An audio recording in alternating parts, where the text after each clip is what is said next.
G'day guys. Well, this video I'm going to give you the hot tip right at the beginning. It's 25 minutes long, but it is well worth the wait. I just absolutely love how it turned out. So grab a coffee and sit back and enjoy. Now, spoiler alert, those bags I was showing you at the beginning, those Ziploc bags, they have got some die cut flowers in them.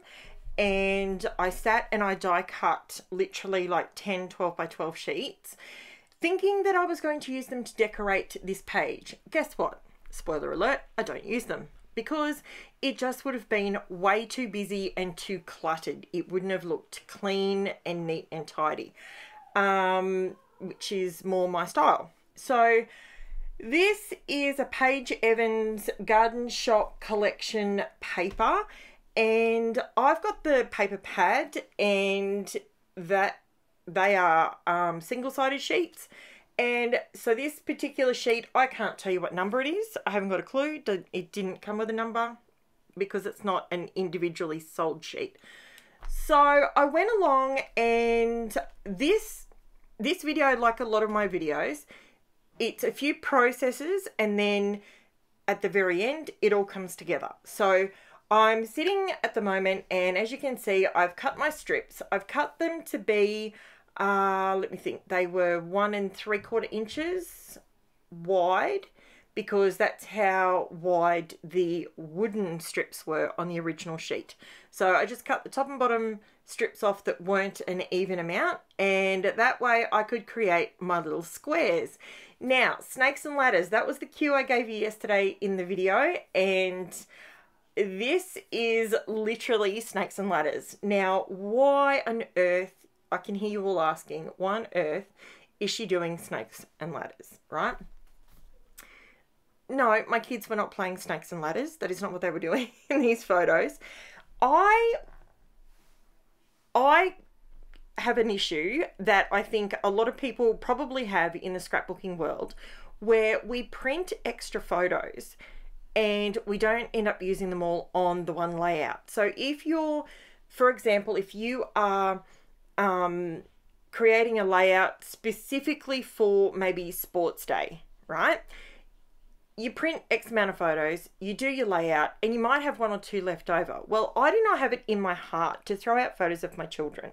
So I've got this little stash of photos that are just random photos. So I decided that I was going to use them, and I was going to create a way of using them to show you guys that even though we scrapbook to memory keep, we scrapbook events, we scrapbook all sorts of things, there is no harm. There is absolutely no harm in creating a layout in order to use photos, like-minded photos. So what I decided to do, I had to sit and think about it for a little bit, to think about how I would go about doing that and how I could give you guys guidance so that you get value from the video, right? So if you're going to sit here for 25 minutes, I have to give you value. That's my big thing. That's my 2023 June to December. That's my motto in my head. I have to give you value. Now, the value in this is, if you've got these leftover photos, as you'll see mine, they're all different. They're random. There's a couple of photos, or one of Angela, one of Taylor. They're my children, by the way, a couple of my children. And there was quite a few of Jennifer when she was, it was a school sports day. I can't even tell you what year it was, okay? But I know I've already scrapbooked that particular sports day. So to me, it wasn't relevant. It wasn't important to be accurate with my numbers or anything like that, right? So I'm rambling. I have to tell you, this snake is the cutest little snake in the whole wide world. It is just the most adorable little snake. Now, I will tell you exactly where it is, and everything that I use on this layout, I will have linked in the description below. So if you just want to sit and watch it, not a problem, okay? Because it'll all be below in the description. This cut file is from CRICUT Design Space, and I typed in snake, and this is one of them that came up, and it is by JK Cuttables by Jo Kavanagh. So it's her cut file. She's the designer of it, and you can find it in CRICUT Design Space. Now, I pay for the subscription to Design Space, so I'm not actually sure how much it would be if you were just to purchase it one-off. Now, I decided to pull out my distress watercolor pencils because I've been itching to use them again, and I could honestly use these pencils in every single layout. I really could. I love these things. They have got the most amazing pigment, and you just got to add a tiny damp brush to them, and they just blend beautifully. So I'm colouring in my snake. I'm not making him too real. I didn't want, with this particular Snakes and Ladders theme, the ladders I've done sort of realistic wood. Realistic? That's probably a bit of a cartoony. I guess I use brown colours. So I suppose you could sort of say it's more of a cartoon take on a ladder, but it does look a little bit like wood. So I was doing the snake, and I decided what snake is not scary. Well, a green tree snake is not scary because it can't hurt you. So my theory is we're going to make it a green tree snake. So that's what, if you're not from Australia, yes, we have got snakes galore that will seriously harm you, and steer clear of all of them.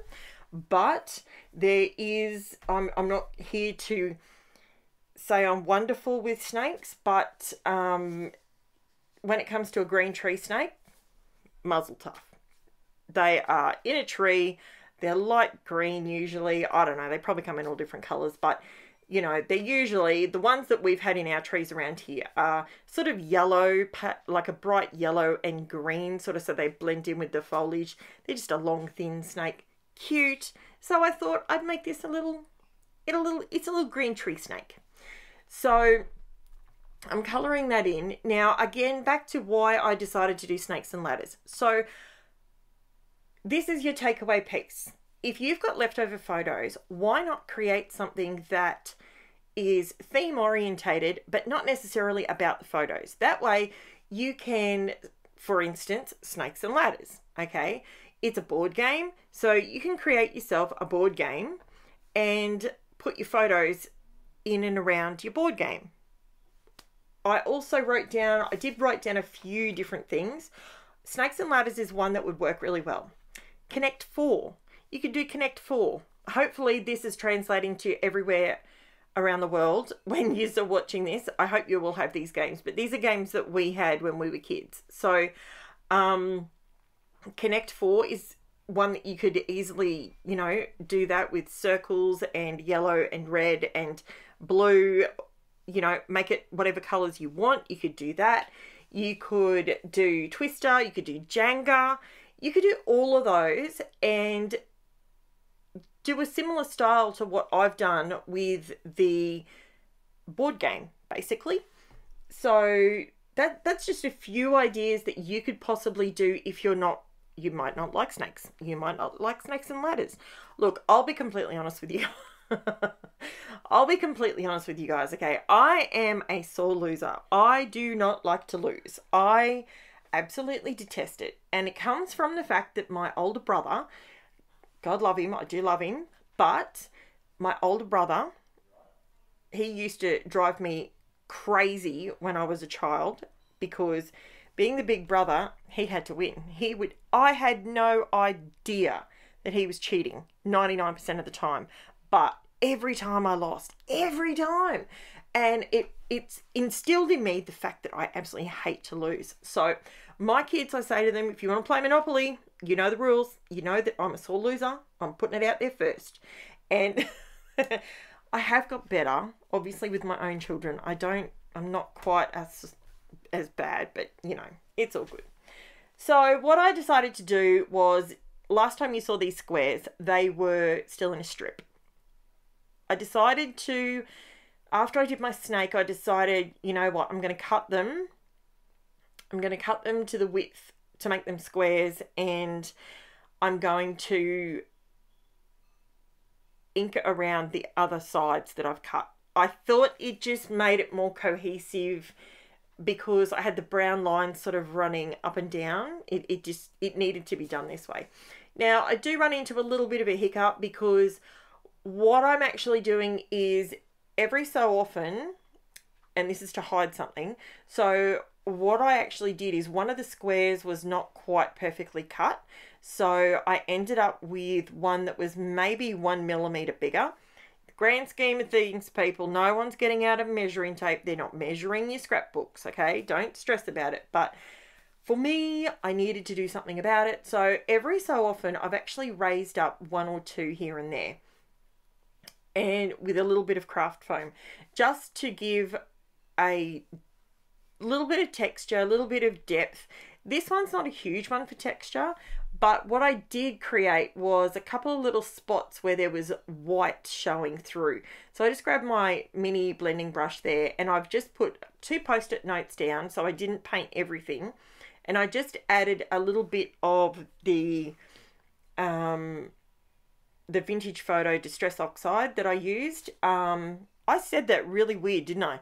Distress Oxide ink in vintage photo. That makes more sense.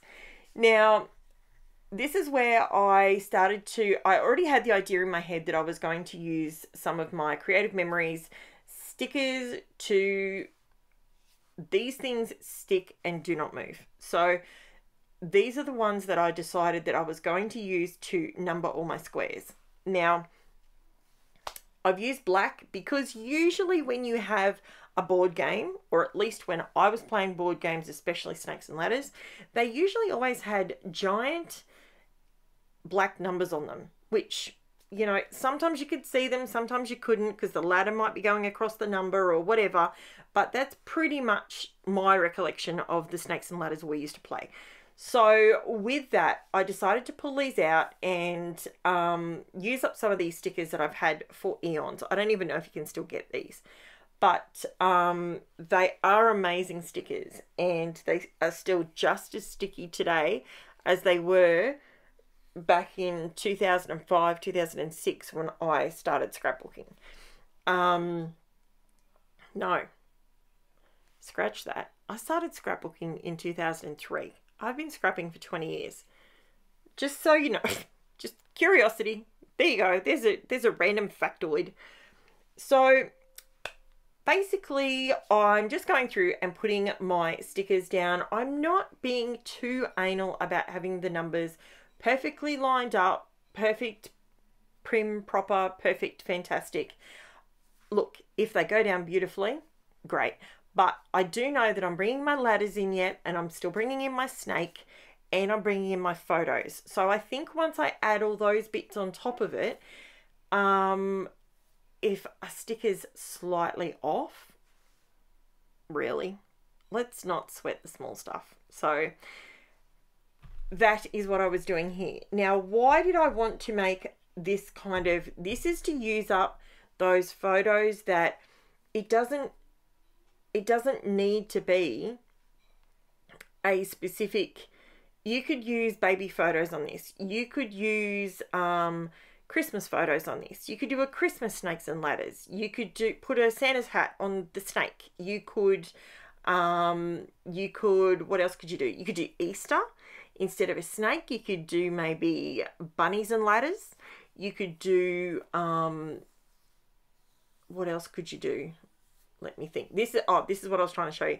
These are the little mats I made in the tips and techniques thing the other day. So this, I've just pressed it down onto my press and seal that is backed onto my old CRICUT mat, and I'm using my mica spray, my mica powder paint that I make with the gum arabic and the mica powder.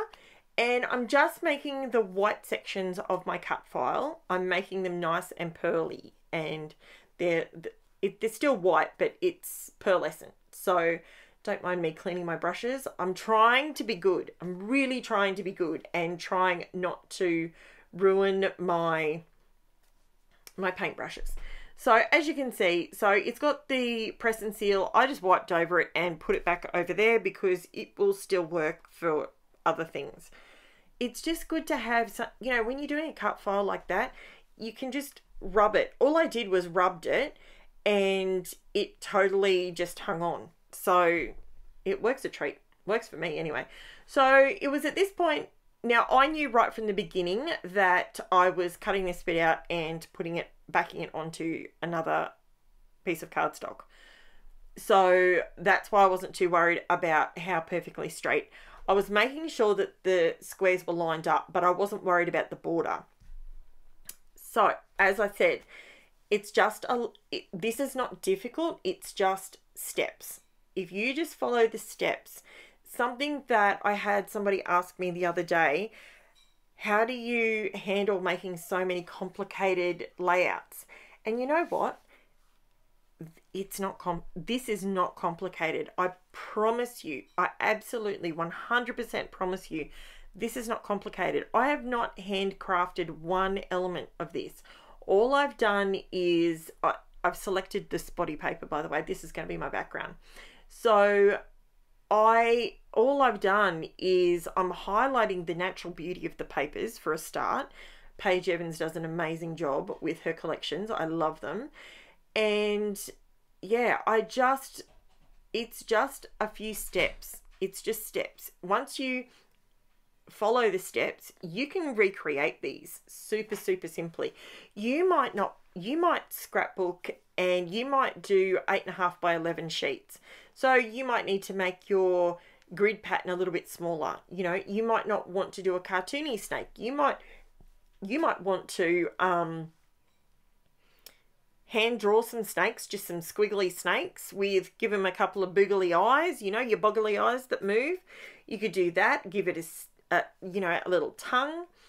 And this is where I bring in my ladders. Now these ladders, I got them from CRICUT Design Space, and I just dropped them onto my mat next to my snake, and I just cut them out. Now the reason I chose them the way that I did is because I actually chose different ladders. I was going to just use the one ladder and mirror reverse it, but I actually wanted different looking ladders. So I wanted some that were a little bit thinner. You can see going from 1 to 8 is a little bit thinner compared to the one going from 15 to 4, 5, whatever it is there.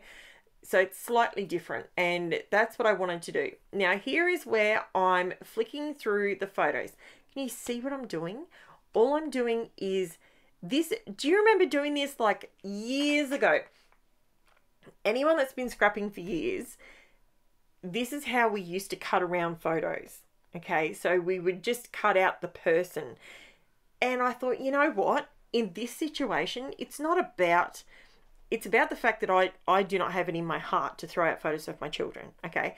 It's not about the fact that I'm cutting them perfectly and they're all that sort of bizzo. Like, it's just a little bit whimsical. It's a little bit of fun chucked into an album that my kids are going to look back on, and it would not surprise me if they pulled out a couple of buttons or something and grabbed a dice and started playing on it. It would not surprise me. It really wouldn't. And, you know, years down the track when, you know, I'm long gone, you know, grandkids, they might see this and go, oh, let's play it. How did you used to play Snakes and Ladders, you know? And because by then, let's be honest, everything will be, if it's not on a tablet, it just won't exist. So yeah, I just thought it was a really cute way of not wasting photos, still creating memories. It's a little bit of crafty fun, and sometimes when we're scrapbooking, we do obviously we focus on the memory and the time and all that sort of bizzo, but we need to also remember that this is creative. This is something that we want to do creatively, and sometimes you just want to lash out and do something a little bit creative. So as you can see, now all I'm doing is paper piecing my snake back together, and he's such a cute little guy. I absolutely think he's adorable. I did struggle the thing I struggled with. I didn't know if I was doing the pupils or if I was doing the colour of his eyes. I wasn't too sure when I was doing. I have a real issue with noticing the negative and the positive, like when I'm actually colouring it in. But I do believe I got it right. So he's got nice blue eyes. He's got a pretty pink tongue. I wasn't real happy with his pink tongue. I've put him in there, but I actually come in with some liquid pearls in Ballerina, and that way his tongue's nice and shiny. So works a treat for me. Now I am literally just paper piecing this together. Now this is not difficult. Any of us can do this. So as long as you actually can, when you cut a cut file in CRICUT Design Space, and I forget to do it every single time, but you can actually create the outside. I think you use the contour tool. I haven't done it in so long because I just do it like this and I forget about it, but you can actually do like the outside version, and you can literally create it to the side and then just stick it. I'm not explaining that well at all, am I? So basically you're creating the entire snake with all the bits in the middle not cut out. It's just a solid piece. Then you can paper piece on top of it and then add that like a piece of ephemera to your particular layout. I think I got that. If I didn't explain that well, I apologize, but I think I got there. So see how the snake is over the top of the letters. You know that it's 23, 24. You know that there's a 30 and a 29 there, but the snake's just, I didn't want to do lots of snakes because, you know, I just thought one cute one would work really well. I came in with my Posca paint pen in the black to really brighten up the black bits. And that's the Ballerina going on the tongue. Works a treat. And now I am about to create the title. Now the title is, stick around, don't go anywhere, because the title I actually show you something to do with that as well, because the title, I'm using my stickers, but wait until I get to the, so I put it all down in black and this is sped right up, right? So I'm doing the title in like a drop shadow. So I use my black and then I come in with, actually come in over the top with silver. Now, I don't use a lot of silver anymore. I used to always use silver, and I was always I wasn't an anti-gold, but I always use silver. But I find gold is just, it's more me now. So I prefer the gold. So, but I've got all these silver stickers, so I figured I would use them. Why not, right? So I'm going to town, and this is how you create this drop shadow. If you want to see the close-up photos, I do zoom in on it at the end here, but in the description below, I do have a link to my Facebook group and to my Instagram. If you want to go over there, whichever one you use, if you go through the link and have a look, you'll be able to see the close-up photos. I always take lots and lots of photos that are not overly aesthetically great, but what they are, it's more just to show you a close-up of it, so you don't have to click on one photo and zoom right into it or whatever, and it gets a bit grainy. Like, I know that happens, so I like to do that because that's how I like to learn, and that's what this channel is all about, teaching you guys another idea, something different. So you can see here, all I've done is I've just used those leftover strips. I've just put the title down, and as you can see, it's not really popping yet, but that's okay. That's when we come in with the Distress Oxide in Vintage Photo, and I use that along the edges, and that helps it pop, and it ties it in with the rest of the layout. And to be honest with you, I absolutely love it. So this is the layout. I hope you have enjoyed this process. If you have enjoyed it and you believe you've got some value out of it, I would love a thumbs up if you could, a comment, a share with your friends. That would be amazing. Subscribe, it's free. That way you'll know when I create more videos. I do, if you're new to my channel, I do create 6 videos a week for you guys to draw inspiration from. And yeah, so there you go, guys. There's my take on snakes and ladders and why I decided to do a layout like that, to use up those photos that I just couldn't throw away. Now here I'm doing, see how it looks like a drop shadow? It's the silver's got a shadow behind it. It's because of the way it's lined up with the black letter. Thanks so much for watching, guys. I will be back tomorrow with another video. Bye for now, guys.